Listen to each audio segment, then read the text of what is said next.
Hello friends, आज हम बात करने वाले हैं स्टारगार्ड्स डिजीज के लिए एक लेटेस्ट न्यूज़ के बारे में।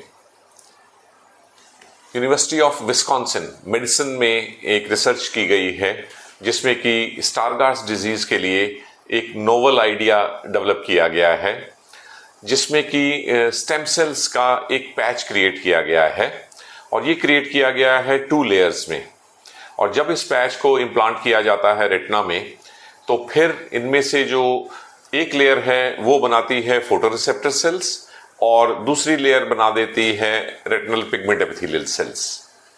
तो ये पैच पाया गया है कि उन डिजीजेस में जिनमें कि मैकुला अफेक्ट होता है, जैसे कि एज रिलेटेड मैकुलर डिजेनरेशन, और खासकर इस स्टडी को किया गया है स्टारगार्ड डिजीज के पेशेंट्स पे, और पाया गया है कि स्टारगार्ड डिजीज के पेशेंट्स में बहुत इंप्रूवमेंट पाई गई है इस एक्सपेरिमेंटल थेरेपी के लिए।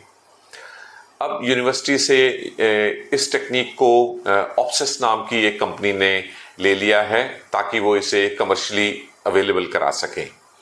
तो जो भी स्टारगार्ड डिजीज के पेशेंट्स हैं, वो यदि इंटरनेट पे जाके ऑप्सिस कंपनी स्टारगार्ड डिजीज ये वाले कीवर्ड्स भरेंगे तो उन्हें इस डिजीज स्टारगार्ड डिजीज के लिए होने वाले ये जो बिल्कुल नोवल आइडिया है और जो एक यूनिक आइडिया है, इसका ट्रीटमेंट जो ऑप्सिस कंपनी के द्वारा किया जा रहा है, आप ऑनलाइन उनसे संपर्क कर सकते हैं।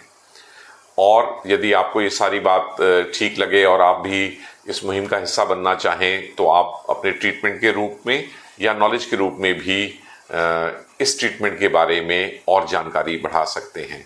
स्टारगार्ड्स डिजीज के लिए, जिसे अब तक लाइलाज माना जाता था, उसके लिए कम से कम एक नई होपफुल थेरेपी आई है, और जो कि यूएसए में अभी अवेलेबल है।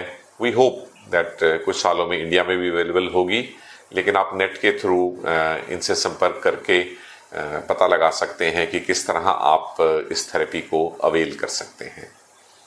Thank you friends, keep listening to our latest modalities for different diseases of eye. Thanks for watching.